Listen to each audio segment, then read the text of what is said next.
കേരളത്തിൽ ഏറ്റവും കൂടുതൽ നടക്കുന്നത് ഗാർഹിക പീഡനങ്ങളാണെന്ന് പറയുമ്പോൾ നമ്മുടെ മനുഷ്യത്വം എവിടെ പോയി എന്നതിനെ കുറിച്ച് നമ്മൾ ആലോചിക്കേണ്ടി വരും. സ്വന്തം പെങ്ങളെയും സ്വന്തം മകളെയും സ്വന്തം ഉമ്മയെയും ഒക്കെ ലൈംഗിക വൃത്തിക്ക് ഉപയോഗപ്പെടുത്തണമെന്നും അത് നല്ലൊരു ജൈവികമായ പരിണാമമാണെന്നും പഠിപ്പിക്കുന്നവരും ക്ലാസ് എടുക്കുന്നവരും നമ്മുടെ കേരളത്തിൽ പോലും ഉണ്ട്. ലിറ്റ്മിസിന്റെ 2 വർഷം മുന്നേയുള്ള പതിപ്പിൽ കോഴിക്കോട് വെച്ച് മതരഹിതരായ ആളുകളൊക്കെ കൂടെ ചേർന്ന് അവരുടെ കോട്ടയത്തുകാരനായ ഒരു നേതാവ് ക്ലാസ് എടുത്തത് ഇൻസിസ്റ്റിന്റെ പോരിശയെ കുറിച്ചായിരുന്നു. എന്താ ഇത്? അഗമ്യഗമനം എന്ന് മലയാളം എന്ന് വെച്ചാൽ അടുത്ത രക്തബന്ധമുള്ള, നേരത്തെ പറഞ്ഞ സഹോദരിയോടും മാതാവിനോടും മകളോടുമൊക്കെ ലൈംഗിക ബന്ധത്തിൽ ഏർപ്പെടുന്നതിന്റെ ഗുണത്തെക്കുറിച്ച് ആഗോളതലത്തിൽ അവരുടെ ഗ്രന്ഥങ്ങളുണ്ട്. പീറ്റർ സിംഗറിനെ പോലെയുള്ളവരുടെ പ്രാക്ടിക്കൽ എയ്റ്റിസം എന്ന പുസ്തകത്തിലൊക്കെ ഇതാണ് കാര്യമായി ചർച്ച ചെയ്യുന്നത്. അത്തരം വൃത്തികേടുകളും അത്തരം ദുഷിച്ച ആശയങ്ങളും നമ്മുടെ കേരളത്തിലേക്ക് കൊണ്ടുവരാനും അത് പ്രചരിപ്പിക്കാനും ക്ലാസ് എടുക്കാനും തയ്യാറാകുന്നവർ പോലും നമ്മുടെ ഇടയിലും നമ്മുടെ കാലത്തും ജീവിക്കുന്നുണ്ട്. ഇങ്ങനെ താത്വികമായ പിന്തുണ കിട്ടുന്നതോടുകൂടെ സിനിമ വരുന്നു പ്രലോഭിപ്പിക്കാൻ. മദ്യവും മയക്കുമരുന്നും അവരെ മനുഷ്യരല്ലാതെയാക്കി മാറ്റുന്നു. സിനിമയും അതുപോലെയുള്ള വൃത്തികെട്ട വീഡിയോകളും കണ്ട് ഇമോഷണലി ചൂടായി നിൽക്കുന്നവന്റെ മുന്നിൽ മയക്കുമരുന്നിന്റെ സ്വാധീനം കൂടി എത്തുമ്പോൾ ഇതെന്റെ പെറ്റമ്മയാണെന്ന ബോധത്തിൽ നിന്ന് അവൻ മാറുന്നു. ഇതെന്റെ പെങ്ങളാണെന്ന ശ്രദ്ധയിൽ നിന്ന് അവൻ മാറി സഞ്ചരിക്കുന്നു. അവന്റെ മുന്നിൽ 2 പേരും കേവലം സ്ത്രീകൾ മാത്രം. അങ്ങനെയാണ് സ്വന്തം മകനെ കൊണ്ട് കാസർഗോട്ടിലെ ഒരു മാതാവിന് ഗർഭം പേറേണ്ടി വരുന്നത്. അങ്ങനെയാണ് നിരവധി സഹോദരിമാർക്ക് അവരുടെ സഹോദരന്മാരിൽ നിന്ന് ഈ സംഭവം ഉണ്ടാകുന്നത്. ഞാൻ പ്രലോഭിതനായി പോയി എന്നാണ് കൗൺസിലറുടെ മുമ്പിൽ ഒരു ചെറുപ്പക്കാരൻ പറഞ്ഞത്. അച്ഛൻ കയ്യും പിടിച്ച് മോളെയും കൊണ്ട് അബോർഷന് ചെല്ലുന്നു ഒരു ആശുപത്രിയിലേക്ക്. അത് പാടില്ലെന്നും പറഞ്ഞ് കൗൺസിലിംഗ് കൊടുക്കുന്നു. ആ സമയത്ത് അച്ഛൻ പറയുന്നത്, ഇത് ഞാൻ സംരക്ഷിക്കാം, പ്രസവിക്കാൻ സമ്മതിക്കാൻ ചെയ്യാം, ഇത് എൻ്റെ മോളാണ്. ഇവൾക്ക് ഈ സംഭവം ഉണ്ടായത് അവൻ്റെ സ്വന്തം സഹോദരനിൽ നിന്നാണ്, എൻ്റെ മോനിൽ നിന്ന്. ഇനി ഞാൻ എന്ത് ചെയ്യണം എന്ന് ചോദിക്കുമ്പോൾ ഈ ചെറുപ്പക്കാരനെ വിളിച്ച് കൗൺസിലർ സംസാരിക്കുകയാണ്. ആ സമയത്ത് അവൻ പറഞ്ഞത് ഒരു പ്രമുഖമായ വാരികയിൽ വന്നിരുന്നു. ആ ചെറുപ്പക്കാരൻ പറഞ്ഞത്, അന്ന് പപ്പയില്ലായിരുന്നു വീട്ടിൽ, മമ്മിയില്ലായിരുന്നു വീട്ടിൽ, ഞാനും സിസ്റ്ററും ഒന്നിച്ച് സിനിമ കാണാനിരുന്നു. സിസ്റ്റർ സ്ലീവ്ലെസ് ആയ ഒരു ടീഷർട്ടായിരുന്നു ധരിച്ചത്, ഒരു ട്രൗസറും. ഞാനും ഒരു ബർമൂഡ ഇട്ടായിരുന്നു. ആ സിനിമ പുരോഗമിച്ചു കൊണ്ടിരിക്കുമ്പോൾ അതിലുള്ള നായകനും നായികയും കളിക്കുന്ന കളി കണ്ട് സാറേ ഞാൻ പ്രലോഭിതനായി പോയി എന്നാണ്. സാറേ ഞാൻ പ്രലോഭിതനായി പോയി. തൊട്ടടുത്തിരിക്കുന്നത് എൻ്റെ പെങ്ങളാണെന്നവൻ തൽക്കാലത്തേക്കെങ്കിലും മറന്നുപോയി. അവൻ യുക്തിവാദിയായി എന്നർത്ഥം. അല്ലാഹുവിന്റെ റസൂൽ സല്ലല്ലാഹു അലൈഹി വസല്ലം തങ്ങൾ പറഞ്ഞു, ലാ യസ്നി സാനി ഹീന യസ്നി വഹുവ മുഅ്മിൻ. മുഅ്മിനായിട്ട് ഒരാൾക്ക് വ്യഭിചരിക്കാൻ കഴിയില്ല. ആ നിമിഷത്തേക്ക് അവൻ യുക്തിവാദിയായി മാറുന്നു. ആ നിമിഷത്തേക്ക് അവൻ യുക്തിവാദിയായി മാറുന്നു. മതത്തിന്റെ ധാർമ്മിക ശീലുകൾ മാറ്റിവെക്കുന്നു.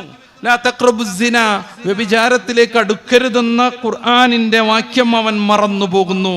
അവൻ യുക്തിക്ക് പ്രാധാന്യം കൊടുക്കുന്നു. നല്ലൊരു സന്ദർഭം, നല്ലൊരു ചാൻസ്, ഞാൻ എന്തിനിത് ഒഴിവാക്കണമെന്ന് അവൻ വിചാരിക്കുന്നു.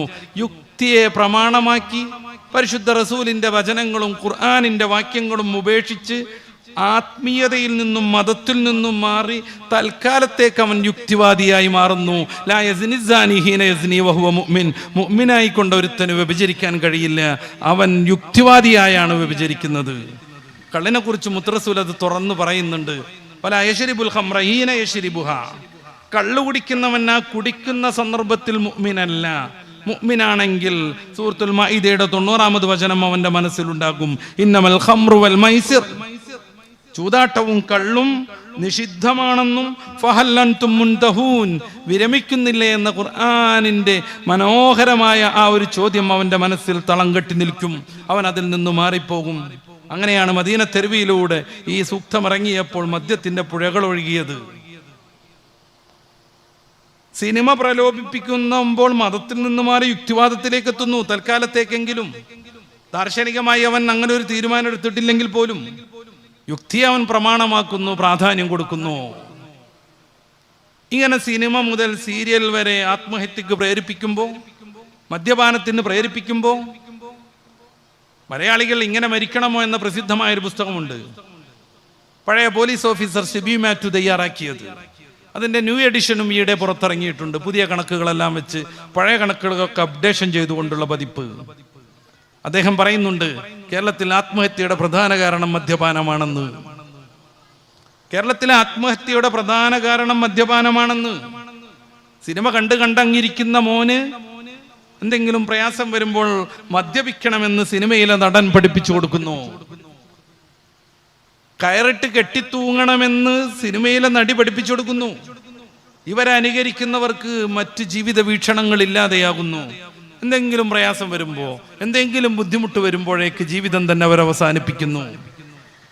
ഇത്തരം പ്രലോഭനങ്ങൾ സിനിമയായാലും സീരിയലായാലും ഒക്കെ നിറഞ്ഞു നിൽക്കുന്ന ഇത്തരം സന്ദർഭത്തിൽ ഞാൻ എൻ്റെ വാക്കുകൾ അവസാനിപ്പിക്കുന്നു.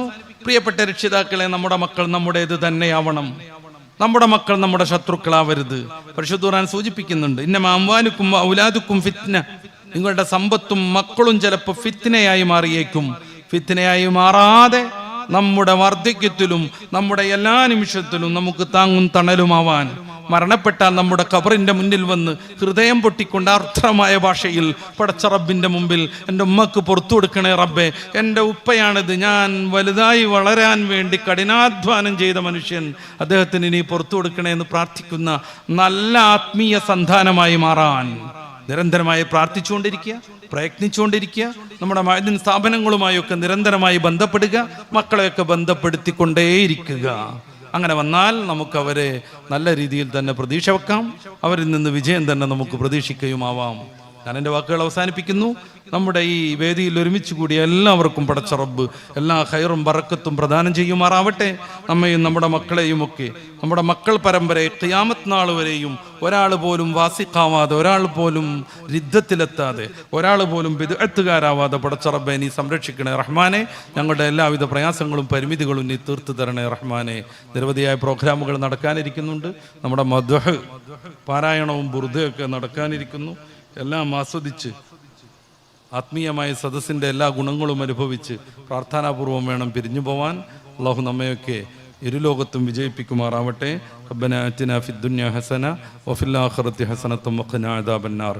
ആമീൻ ബിറഹ്മതിക യാ അർഹമർ റഹീമീൻ. അസ്സലാമു അലൈക്കും.